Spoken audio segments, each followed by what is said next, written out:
all tricks, no treats in the Medicare space. What could it be? What could it be? Oh, hi there. It's my birthday. I'm Christian Brindle. Area 51, 100%, I'm in. There's alien technology that we have, that we've been trying to recreate. The government's been lying about this one for a long time.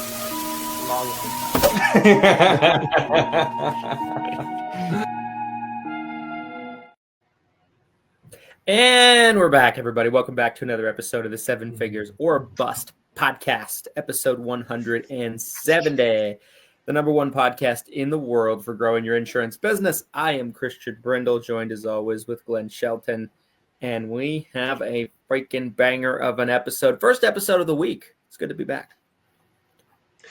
Great to be here, Christian. What a week it's already been. There's a lot to talk about. There really is a lot to talk about. I feel like there is right now.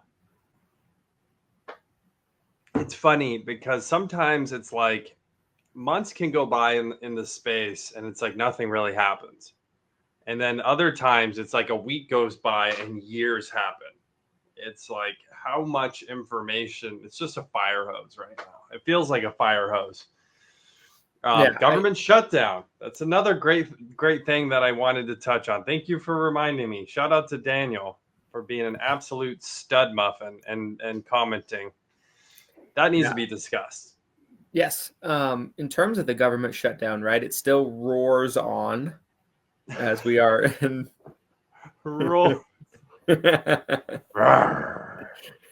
Day 21 of the United States government being shut down. 3 weeks. I put out a video yesterday about like how it works with apps. Some of you were like, my apps are taking a very long time to process. Are they going to go through it all? Are they just kind of in this waiting stage? Sorry to cut you up. Double check that it's coming through your microphone. I feel like I'm not hearing you through your microphone. Well, that wouldn't be great now, would it? All right, mic check 1 2 1 2. Yes, there it is. There Audio we are. only listeners, you're welcome.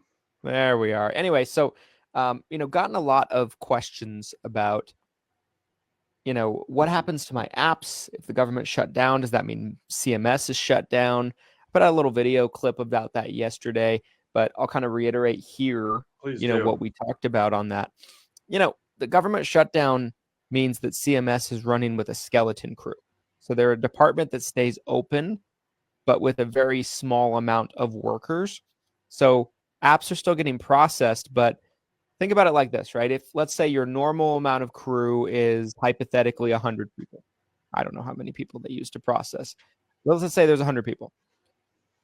There's a fire hose of apps coming through right now because it's AEP, but there might only be like 9 people processing them all.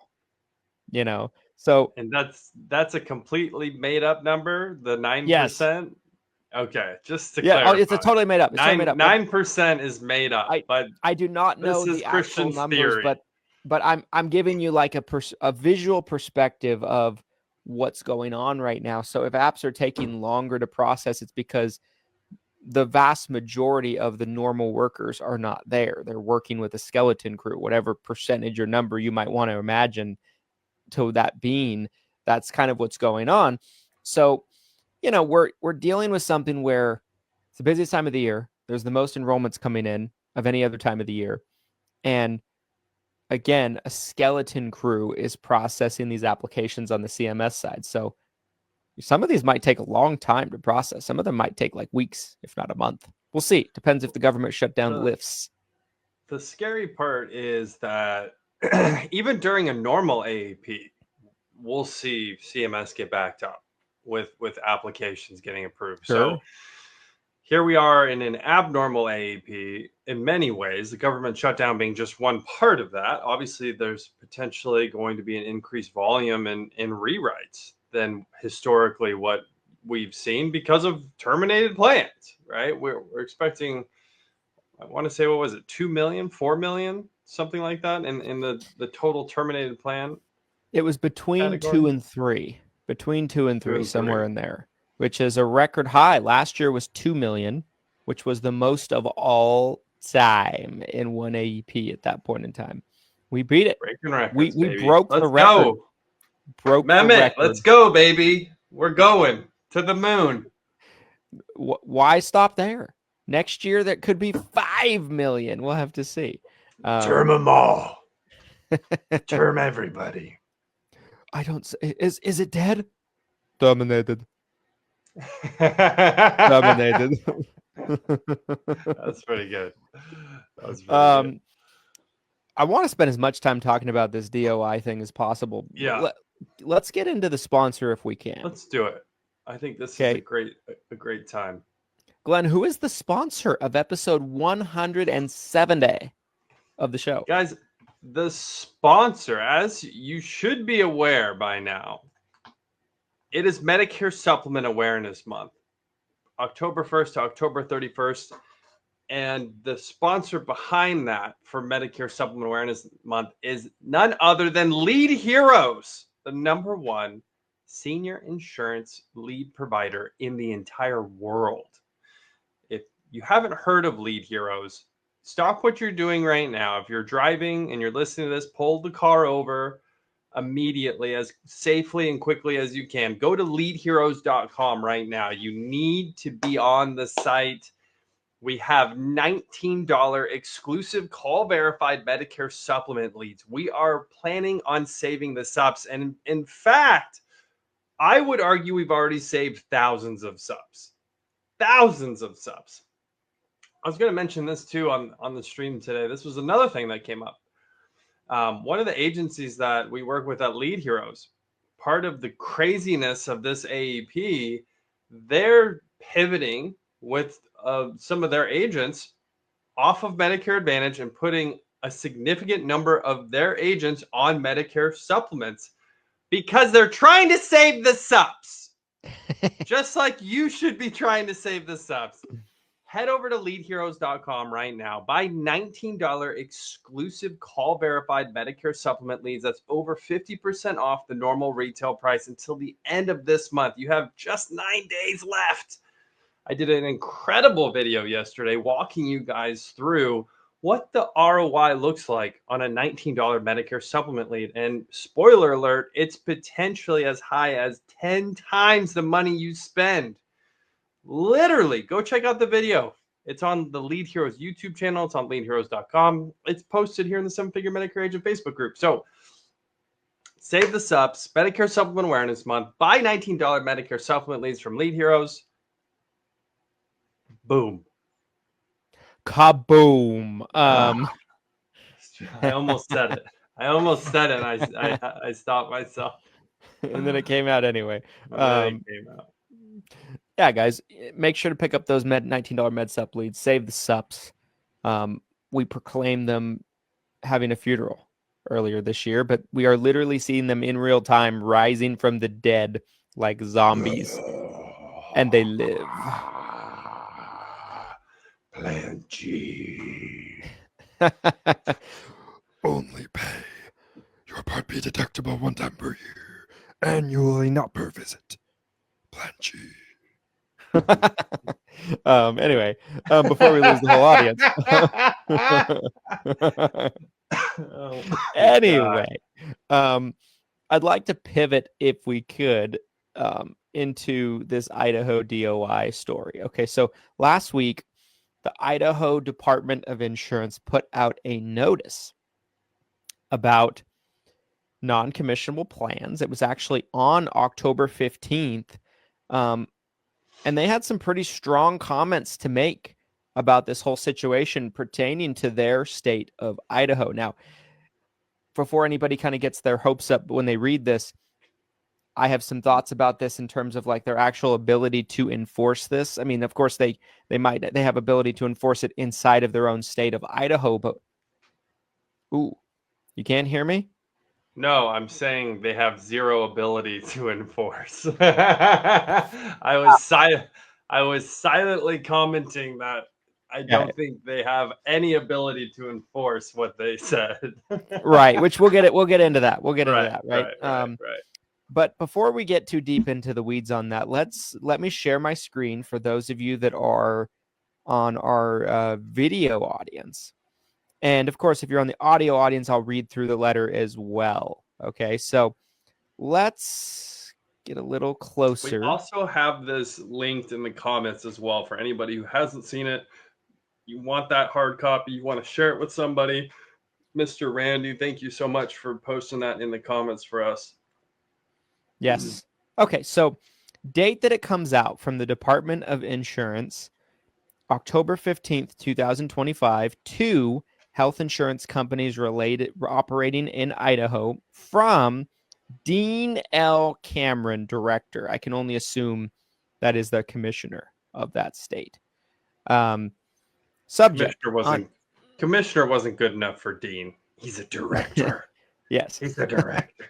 And from Brad Little, your Idaho resident's governor, also has his name on this document. Okay. Ooh. So a little bit of a little bit of influence being thrown around, a little bit of weight being thrown around on said document. Okay, so the subject: unfair trade practices in marketing insurance products to Idahoans eligible for Medicare. Purpose: the purpose of this bulletin is to clarify the Idaho Department of Insurance's perspective on unfair trade practices that lead to manipulation of insurance market and withholding or denying access to products from Medicare eligible consumers, and the applicability of Idaho code to such practices. And then it continues on. I'm not going to read the entire thing, but essentially it says, this bulletin applies to all carriers and producers who offer any health insurance plans to Idahoans, I hope I'm saying that right, eligible for Medicare, including Medicare Advantage and Medicare Supplement plans. It has been brought to the department's attention that some insurance carriers, including those offering Medicare Advantage plans, have attempted to restrict access to either removing the enrollment application from their website, which I have seen this happen multiple times as well, encouraging producers to avoid selling their products, or changing or discontinuing producer compensation. The department views these practices as unfair trade practice or method of competition under Idaho code, which prohibits any method of competition or act in the business of insurance that is unfair or deceptive, even if not specifically enumerated in statute. It is inappropriate and unfair practice with the potential for great harm to Idaho insurance consumers, for carriers to restrict access to dissuade consumers from buying a product that was filled to market in Idaho and priced accordingly. To maintain fair compensation in these markets, carriers must, and then it has a nice little checklist here, make available and easily accessible their applications for enrollments in all forms, including printed, online, on their website, and through their appointed agents. So this is essentially saying that you have to make the application easily accessible through all channels, including through agents, which can only mean, I guess, paying commissions, allowing agents to sell it. Yeah, that's how I interpret that. Leaves a little bit up to interpretation.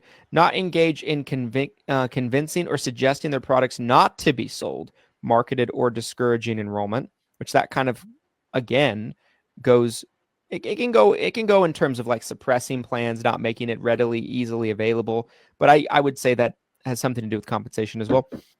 Not change compensation or commission mid-year, which is an interesting one, right? Because if they're not changing mid-year, when are they changing it? End of year?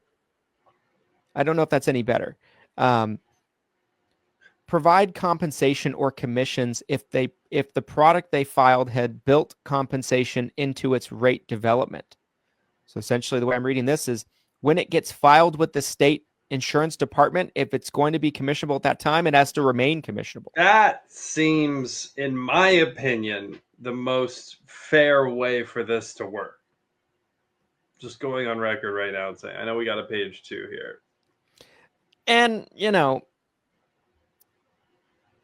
compensation or commissions is not a buffer against a bad market or a method to bolster profits.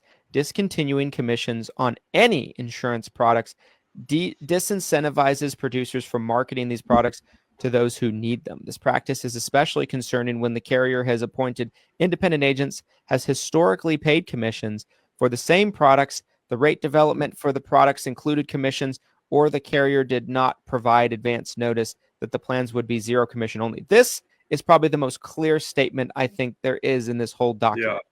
Yeah.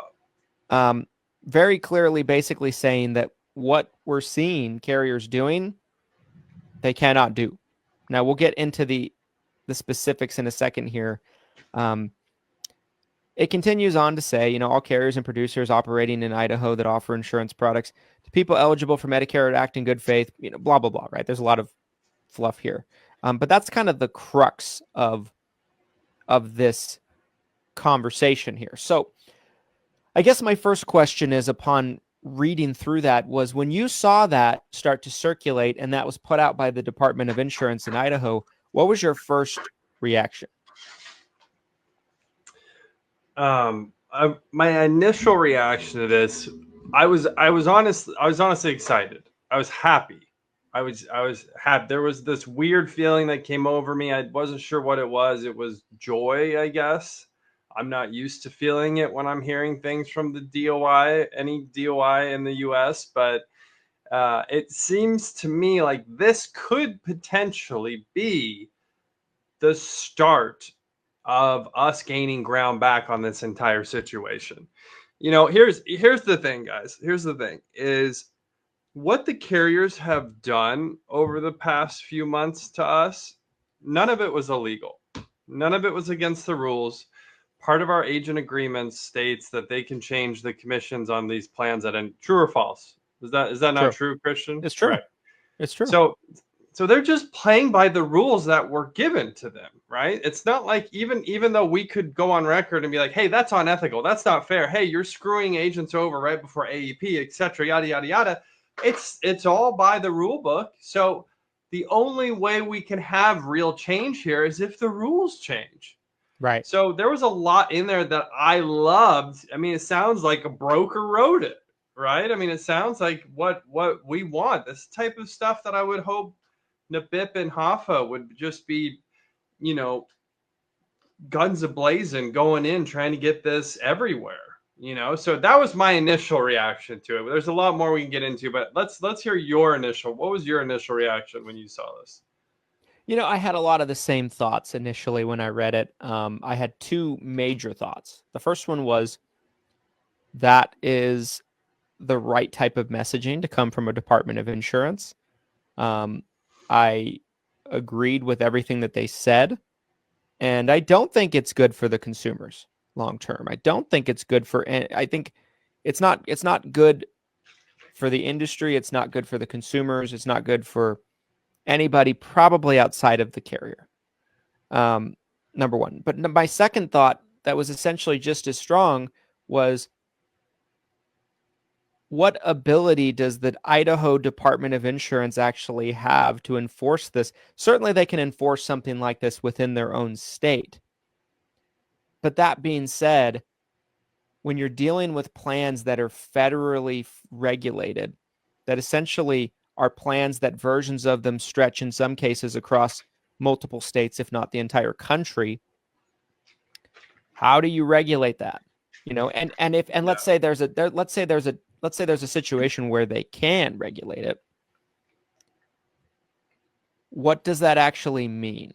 Right? Like, a lot of these carriers might look at it from the perspective of, look at some of the things that California did in the auto insurance space. They tried to regulate and squeeze some of these car insurance companies. And what happened? All the P&C companies were like, see you later, California. There's 49 other states we can focus on.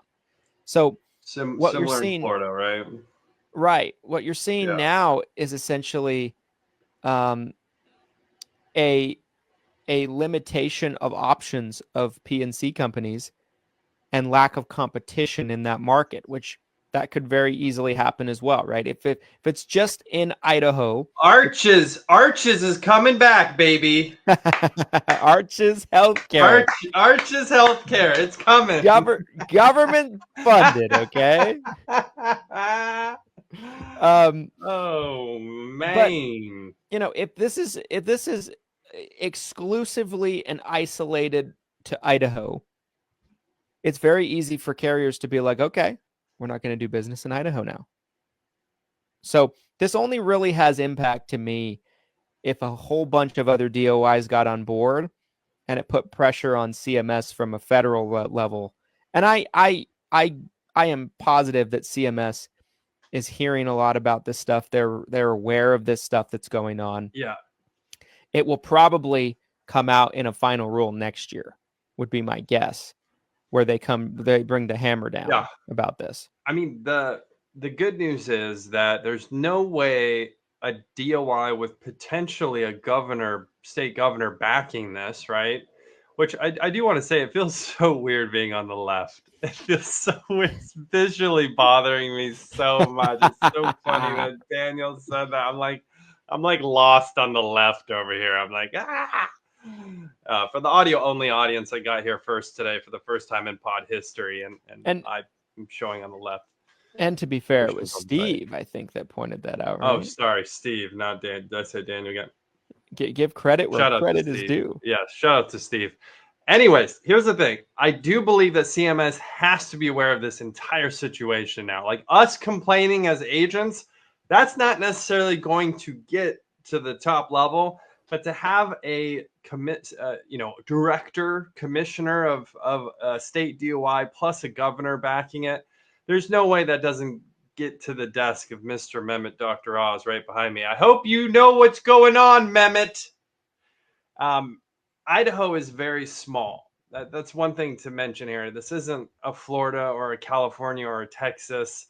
This is a pretty small footprint of Medicare beneficiaries. However, I could see a proverbial wave where if we got 5 or 10 states that kind of release similar messaging, I think that basically puts CMS in a position where they have to pull the trigger.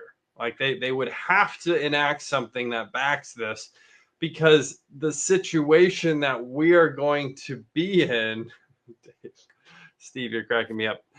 The situation we would be in if all of a sudden all these states have their own rules, most likely the carriers would pull out of those states, right? I mean, if Idaho is the only state that changes the rules, just like you said, the PNC, I think it's a great analogy. The PNC market, great analogy. What happens to those beneficiaries, right? Do we see even more term plans? Because these carriers are just like, we're out, deuces, see ya. Mm-hmm. I mean, that's what's setting up right now, right? Yeah. I mean, and Idaho is a market that was hit hard, relatively hard, and so I can't imagine it's a market that a lot of these carriers are looking at and they're salivating about. Ooh, Idaho, want that Idaho business? I don't think they are saying that. Russet potatoes, give me those potatoes. Airbnb on the lake at night, and Christian can't find out how to get in. It's pitch black. There's no lights. Idaho. Sorry. I'm going into trauma mode of my last visit to Idaho. Oh my God. It's midnight. It's the scene of Friday the 13th or something like that. Jason Voorhees comes out of the lake. I can't see his face. There's a hockey mask.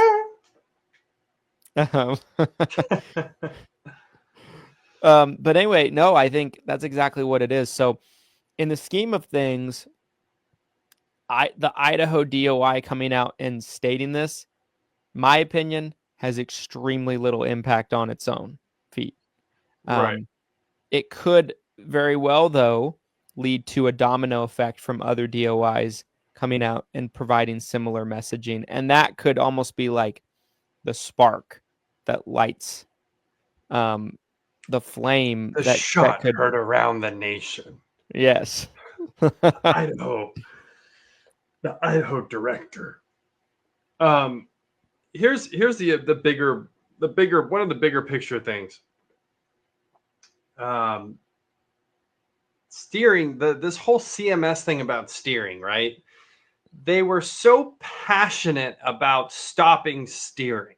Like, we got to stop steering. Steering's got to stop. You guys are steering, which that term in and of itself is just like, ugh.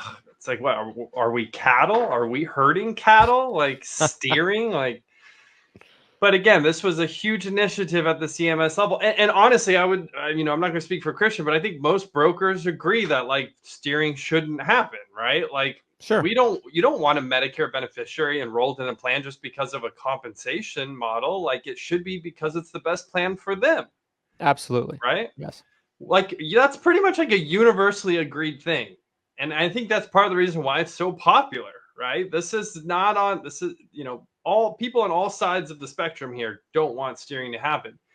But this non-commissionable plan thing that's going on, especially this year, it's causing steering, period. Hard stop. Steering is happening now more than ever because of what the carriers are doing, which, again, I said this earlier, they're playing by the rules.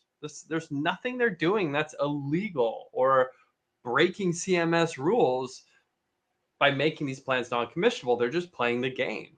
But here we are. Now we're all steering. We're steering clients. Hey, this is how I can get paid. This is the only plan that I will get paid on. I think I've said this for years, right? The government and CMS, everything they do might sound good intentioned on the surface, right? But what they're doing is they have good intentions that are essentially littered with corpses. Because everything that they try to prevent, they cause more of as a result. Yeah. Right? If you look at everything the government has done, a lot of people point to what's going on right now, including myself, to the Inflation Reduction Act as the biggest contributor, as the biggest factoring reason as to why we're seeing what we're seeing and so much shifting, right? So they do this, and again, it creates a domino effect. I said it the day that Inflation Reduction Act passed, or maybe it was within the week. Sorry, it might have not been the day, but within the week, I publicly put out my thoughts on what was going to happen. I didn't know this specifically was going to happen, but I knew there would be domino effects that would be negatively impacting agents, customers, everything else in between. Because when you squeeze the carriers are not slaves, right? The carriers are not like, if anyone at CMS is listening to this, like, the carriers are not your bitch. Like, they are very much. The 9 people still working at CMS today are tuned in if all live, 9 of you right? are listening, the rest of you are at home, but the carriers have the ability to choose to play the game or not, or choose to maneuver based on the rules you provide them or not, right? So if you try to squeeze them too much, they're just going to adjust in a way that's advantageous for them and their shareholders and their profits and everything else in between. And not to say that you shouldn't regulate carriers, not to say that you shouldn't put rules in place, you should, but the way that the government's gone about it and the way that CMS has gone about it is just so dumb and idiotic, and it has been for a really long time. It's just... So let's talk about the letter again, though. So let me ask you this. When typically during the year do you feel like most plans are filed at the state level? I honestly have no idea. Let's ask good old Chatty G. I was under the impression it was earlier in the year. I believe so as well. Like April. That was my guess. I could totally be wrong. I would guess that most of these plans got filed at the state level by around April. That would be my guess. But I'd be curious to hear if Mr. Chatty G knows anything that we don't know here. Okay, so very accurate. Very accurate on your part, right? So thank you. Let the record show. I'm on the left today. not the political left. Yeah, but not the political um, left, okay? Not the So political- filing period, usually April through early May each year, submitted to the State Department of Insurances and the federal government via CMS. Purpose, carriers file proposed rates, benefits, networks, and forms for the following year. Review of approval, May through August. Filing approvals are issued August to September. November 1st for ACA anyway. Open enrollment begins for Medicare October 1st. Is when plans can be discussed. So now Medicare Advantage go ahead. specifically, typically late February through early June is the actual filing period for those. So let's say to play the role of creating an actual solution here, which the letter kind of mentioned this, but I think a really simple way of moving forward on this, because again, I understand at the carrier level why plans are going non-commissionable. I understand that they want to terminate these plans, but they can't without taking a huge hit to their star rating, right? We've talked about this a million times on the show already. So they're playing the game of suppressing a plan to terminate later, so that way it doesn't affect them negatively. So I understand all of that, but I think a simple solution here to avoid a lot of what we saw this year would be to go to the carriers and say, hey, you need to mention when you file the plan if it's commissionable or not. And there's no takebacks, no takebacksies, no changes, no uh-ohs, oopsies, no October surprise, end of October, we're making these plans non-commissionable. Like, you can't do that because that causes steering, which we're all against. So I think a simple solution here that CMS could adopt would be saying something like, by the end of June, we need all of the plans that are going to be in effect for that following year. They have to be filed with the states that they're in, and you have to say if they're commissionable or not when you file. And that way, we all know way in advance. Think about that type of runway. Imagine if this year you had that much runway. July, August, September. That's a full 90 days before October 1st. Yeah. I think that is such a simple solution here, where we can it helps us navigate, because this late September bullshit, I mean, it went into October. There's been October. We've now had consecutive Octobers where non-commissionable plans were announced. And what are you supposed to do as an agent or a broker or an agency if that was part of your key distribution plan and now it's non-commissionable? Like, what are you supposed to do? And then the other part of this that we could talk about too is this whole thing that keeps floating around of people talking about just trying to charge beneficiaries, because that's become another part of this conversation, which you can't do. That's right. You can't. For those of you that are curious, you can't. But yet it sounds like there's a group of you out there who are like gearing up for it. So I don't. That's going to be an interesting development. As stay tuned on that one. I don't know what's to come on that. And is that if that there's a compliant way to do it if you are acting as a consultant. My understanding is you have to have an insurance consultant's license, which I believe probably none of you have. Maybe some of you do, but you can't act as a broker and a consultant in the same appointment, is the way most departments of insurance is kind of communicated out, right? You can't wear both hats on the same meeting. You have to go into the meeting with the understanding that you are a paid consultant and you will not be enrolling them into anything. That's where it's okay. But you can't run an appointment and be like, well, the best plan doesn't pay commission, so I'm going to need $200, Mrs. Beneficiary. Like, that doesn't work that way. That is 100% against the rules.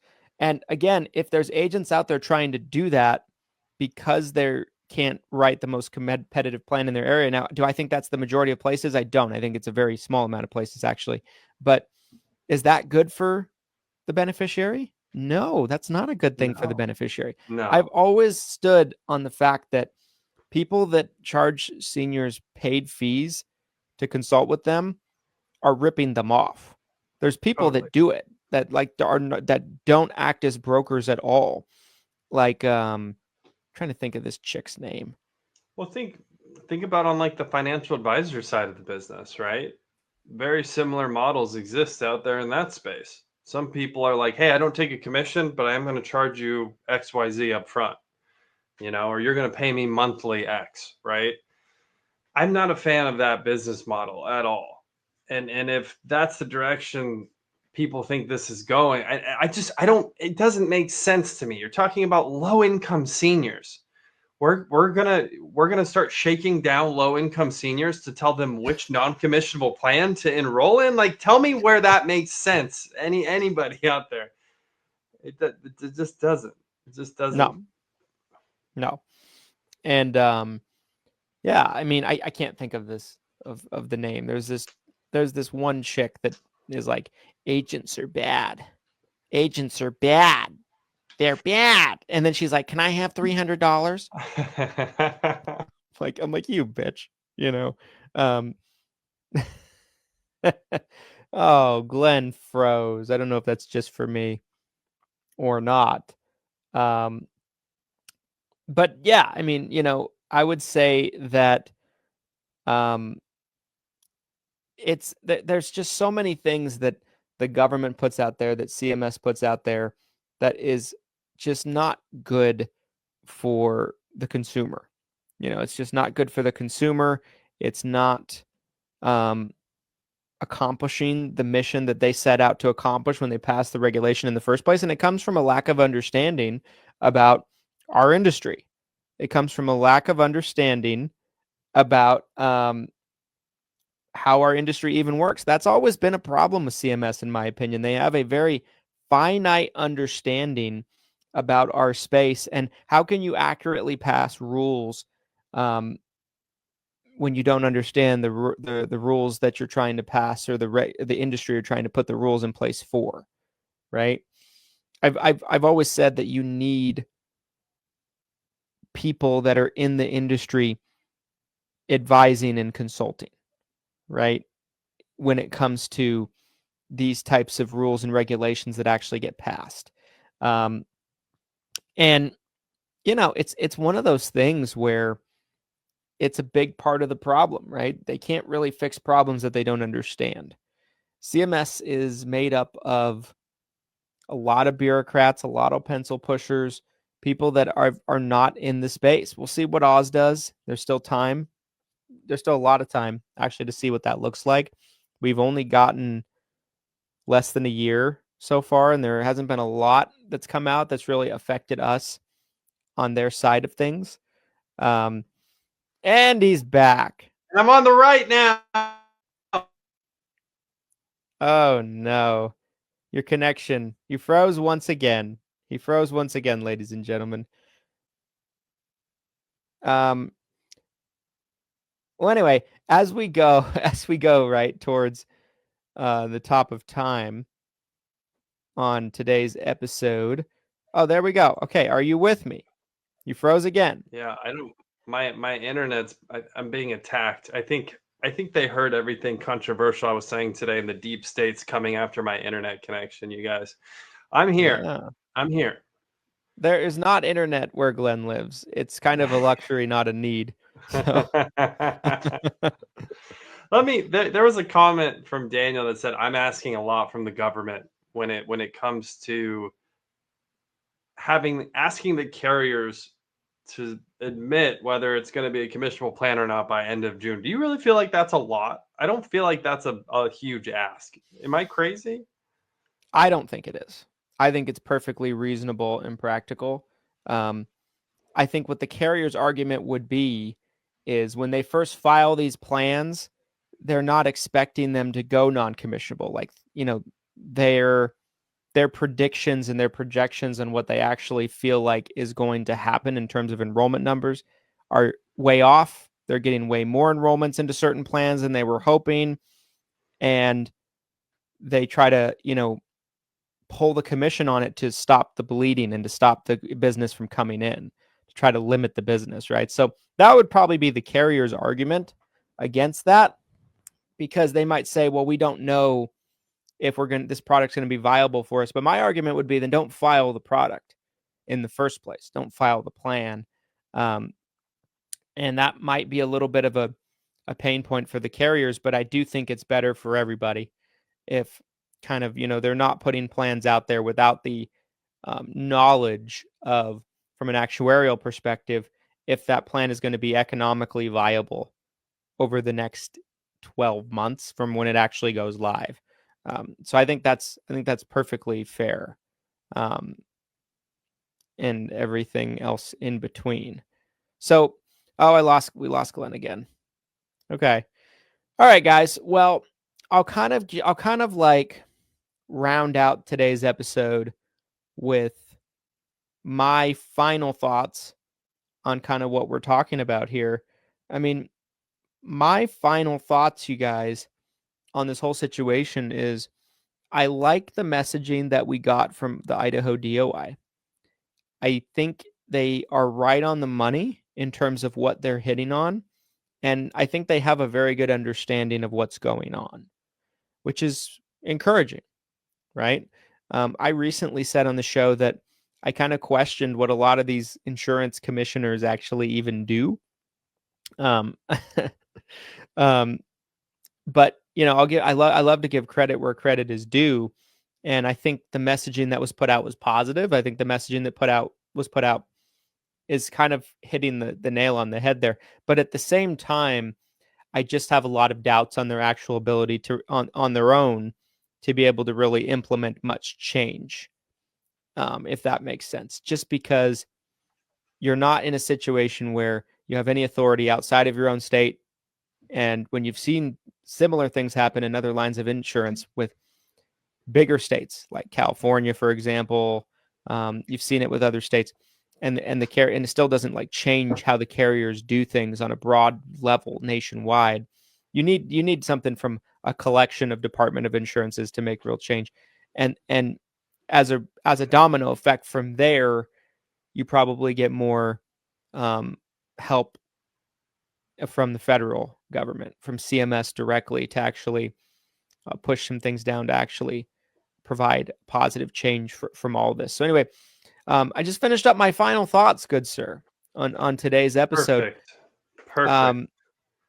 Let's move over to you for your final thoughts. Yes. While we have you, while your connection is coming through. Before my internet's attacked again. Apologies, you guys. My final thoughts on kind of this entire topic. There's been some interesting comments in the chat below this video. If you're in the 7-Figure Medicare Agent Facebook group, you might be seeing these. I think we're starting to see some momentum build behind this. And that, again, like I said, the same reaction when I first saw this letter, I felt like it was a positive thing.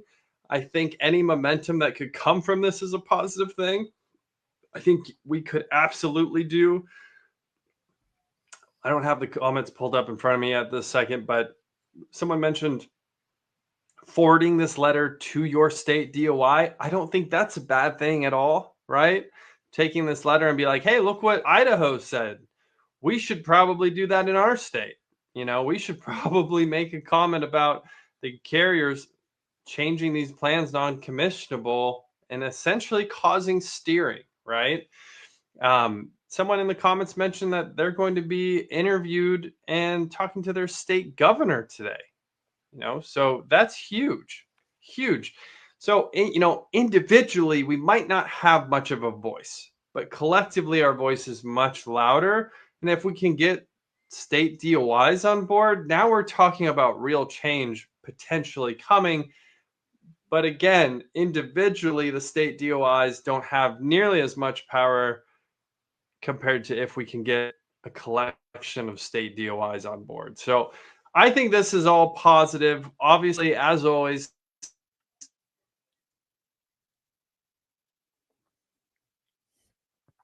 I believe we lost Glenn once again. So I will bring us home, if that's okay with everyone. So Yeah, guys. I mean, I agree with everything that Glenn said.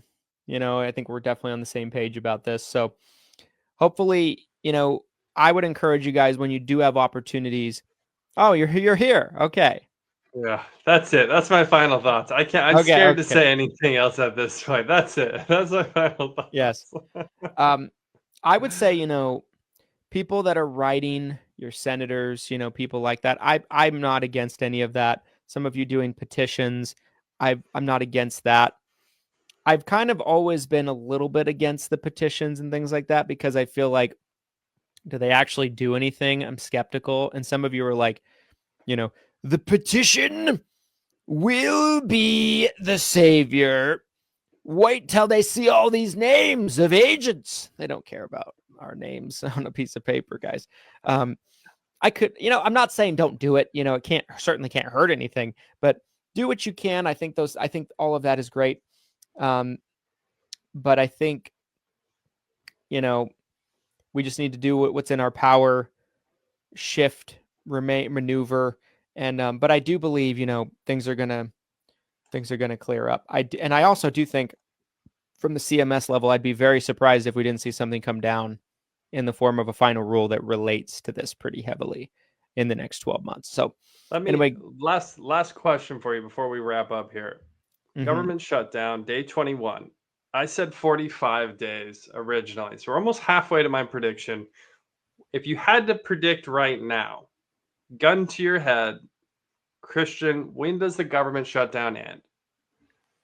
I would say 30 days if I had to guess. 45 days is so long. So we're like a week out. The last one was 35 days. I'm hearing more and more chatter about it, right? Where like, this side is blaming this side's blaming that side. That usually is when pressure starts to cook a little bit, it's a pressure cooker and both sides kind of feel the pressure to resolve it and get in a room. So hopefully that happens. I'm optimistic. I'm being optimistic. Okay. Glass half full. I like it. Okay, there you have it, you guys. By Halloween, Christian's saying we're good. It will be a treat, not a trick. Oh, ladies and gentlemen, episode 170 in the books. Guys, appreciate you watching all the way to the end. If you're watching on any sort of platform, whether it be audio, whether it be video, whether it be live, whether it be pre-recorded, make sure to give us a like, comment, subscribe, and also a 5-star review if the platform of your choice allows you to do so. And we'll see you guys on the next one. Hope you guys found this episode helpful, insightful. Let us know if you want to see more episodes like this. We're breaking down current events. And we'll see you on episode 171. Thanks, everybody. And here's to your massive success for the rest of this AEP. Thanks, everybody.